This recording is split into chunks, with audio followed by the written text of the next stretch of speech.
I now request Professor K.S.S. Murthy, General Secretary, Aluminium Association of India, to deliver his presentation on future prospects for aluminium in India. Please welcome Professor Murthy with a round of applause. It's unfortunate that I have very little time to tell you about one of the fast-track industry in the country. That is the aluminum industry. I don't know where to start and where to end. Basically, let me run through the slides, because I have been involved in this industry for the past 35 years. So it's pertinent to say that I should talk to you why aluminum is that important. Besides iron ore, I'll make it very general lecture so that I'll try to make it interesting, despite all of you are hungry. Barring iron ore, India can claim only supremacy in the case of bauxite. Strangely enough, bauxite ore and coal, they exist together. That too, in the case of coal, it is not a coking coal, which is used for steel making, iron making. It is thermal grade coal. Thanks to certain policy decisions of the previous government, we had a problem about bauxite as well as thermal grade coal. It is now resolved, more or less. The present government, our association deeply owes to the present government which has resolved it. Now, perhaps you see, in the course of next couple of years, maybe another 5 years, you will find to see more and more aluminum being produced in the country. And we had a draconian law, which was a legacy of British government, that bauxite is mostly mined in tribal areas. It is very strange in this country that the tribal land belongs to tribes, and that the present government has taken action to see that it is removed. Perhaps in the course of next couple of years, as I mentioned, we are going to have much more production. It is very unfortunate that with a 1.2 billion population, having the fourth or fifth largest bauxite resources in the world, we produce hardly about 2 million tons, 1.8 to 2 million tons, whereas China does not have the good grade of bauxite, produces 22 million tons, and the total world production is 40 million tons. Is it not strange? It is quite strange. Why is that? The reason is obvious. Not that all of us are not entrepreneurship. We don't lack entrepreneurship. But once again, I must tell you, it is because of the wrong policies of the government, which did not encourage. And you must have seen, the kind of furor that is being unnecessarily created in the coal block allocation. Similarly, you notice the other issues also. And this is very paradox. While the country is progressing very fast in the industry, there are few things which any country for that matter, is associated with the following developments: housing, transportation, power. These are the essential things. And you notice that aluminum plays a prominent role in all the three segments: transport, power, transmission and distribution, and building and infrastructure. You can see here the consumption pattern in this case, and also you can see our per capita consumption. This question has been raised several times in the parliament. Why is that India has such a low consumption, per capita consumption? the answer has been always that the cost of power is going up. All kinds of silly answers have been given, not anymore. You find to see that even a country like Brazil, look at China, 16.7, we stand at 1.8. The global demand, see, this is one interesting point I would like to share with you. It's very important. The world over, they are looking at India now. And the next door neighbor is also looking at us. China is afraid to see that, must have read to see that China has said that India is their next market, next big market. The growth in market in India is much more than the growth you see in the economy the last 1 year in China, although the base is different. Now you notice that if you look at the global consumption and the share of India is very, very small. Perhaps in the course of next at least 5 to 10 years, we should reach a reasonable figure.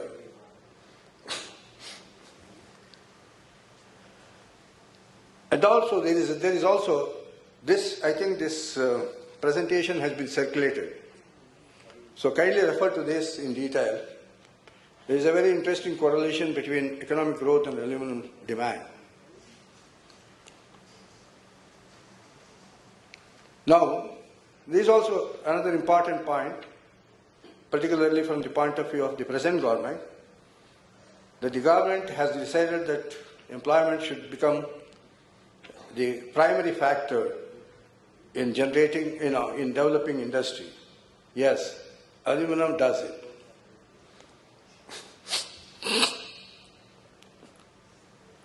Let us look at the aluminum consumption. I want to have a look at these pictures, and you notice that aluminum is building in architecture. As the urbanization grows faster, more and more multi-story buildings will come up, and obviously aluminum is going to be used in a very big way, particularly in the office buildings as well as the residential buildings. This is likely to grow quite fast. Now, this is yet another point which we are trying to highlight to the government. Hopefully soon, you see, we will have most of these cars that are being produced, manufactured in the country will have more of aluminum.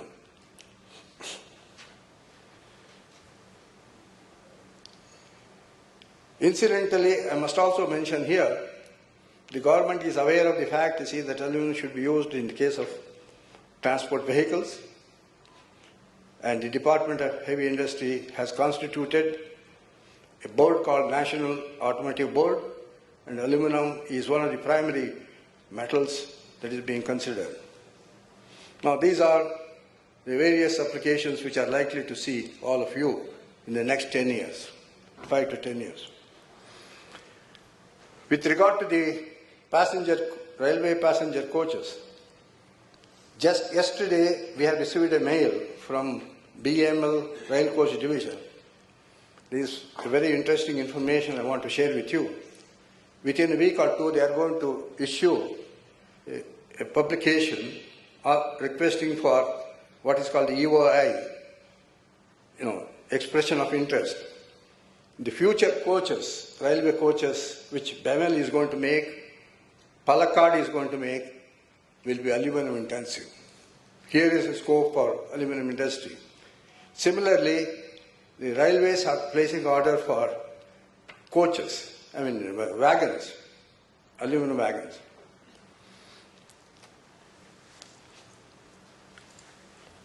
This has reference to the PMO mission plan. Many of you must have read in paper that India suffers a lot as far as pollution is concerned. Delhi is the worst polluted city. Bombay is no better. Bangalore is also no better. Now, electric transport, mode of transport, is going to become a very important one. Government is going to offer 85 lakhs to 1 crore subsidy for electric buses.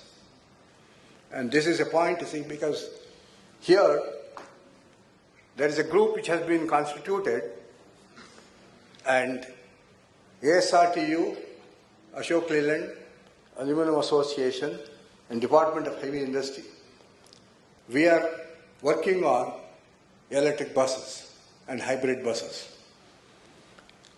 And also, another project about which I want to share with joy is light bus.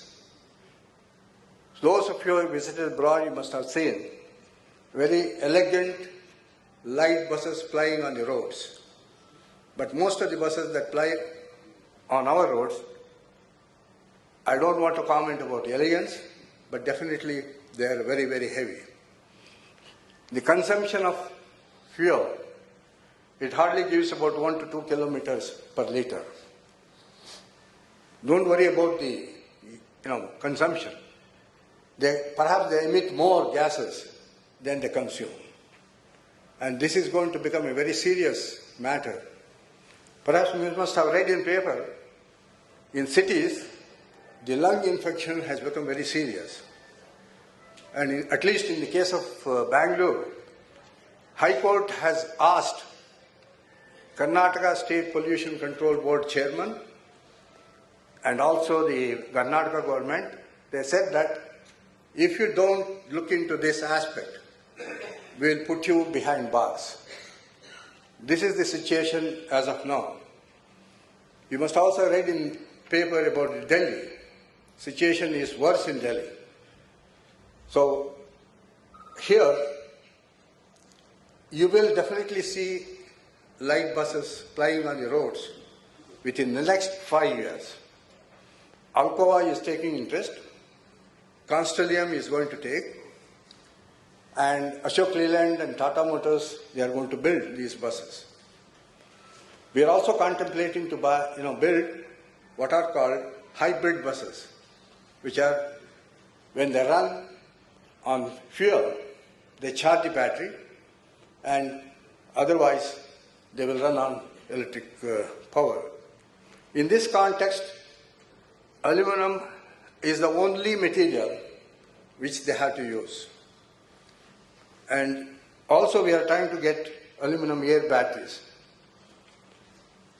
Power is a very important aspect. You must have read in paper that the next 5 years, a lot of emphasis will be given on power generation and transmission and distribution. We are going to consume a lot of aluminum. Here also some new all aluminum conductors and aluminum alloy conductors are being developed. Aluminum packaging, needless to say, with the urbanization, every one of us will look at aluminum foil, aluminum can. Here in this context, you see there is a conflict of interest, and I think aluminum industry is trying to, through an association, is trying to take appropriate action.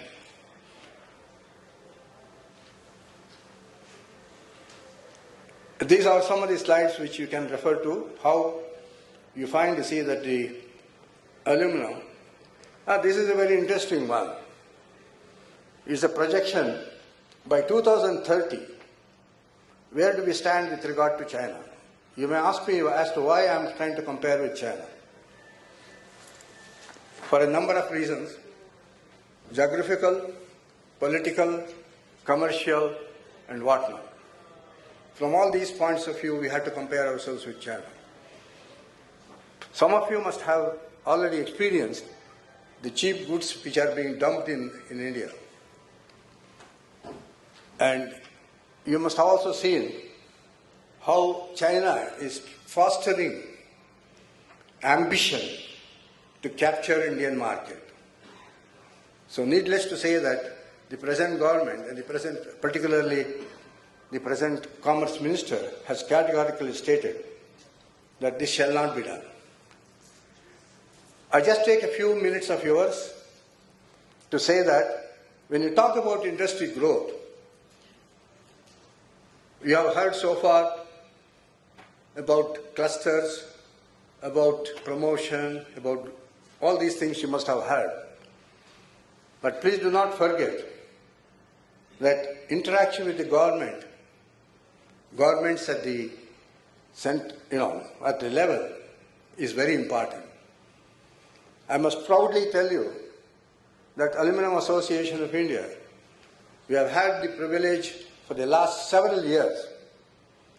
In the last 2 5-year plans, we wrote aluminum section. Every year, we submit recommendations for the budget. Any issue, for that matter,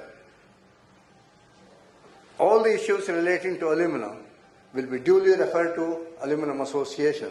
We in turn consult our members. And we are member of National Task Force of Central Pollution Control Board. We are a member of the Screening Committee of Department of Industry.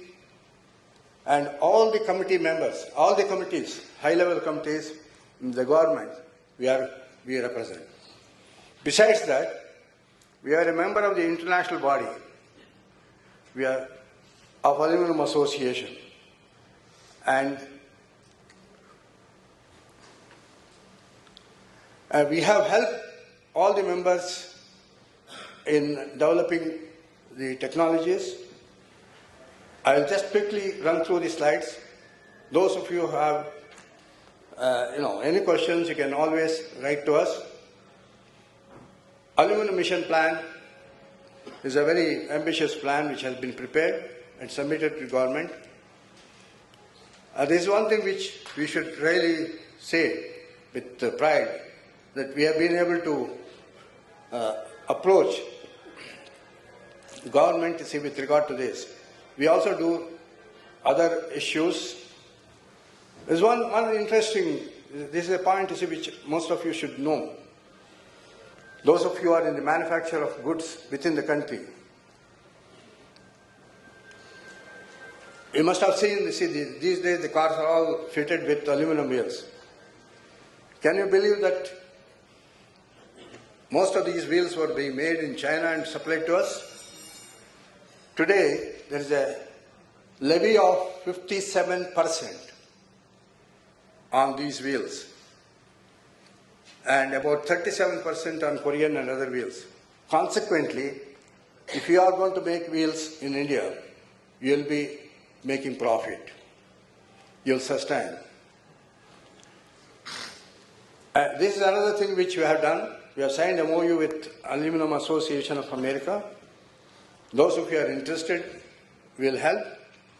This is officially recognized to get the technology, interaction, collaboration with those with American Aluminum Association members. These are what we can do with various bodies. This is how the Aluminum Association works. Thank you very much. Should you have any questions, you can either directly contact us. I'm sorry, for want of time, I could not make much. Question answer session is the next one.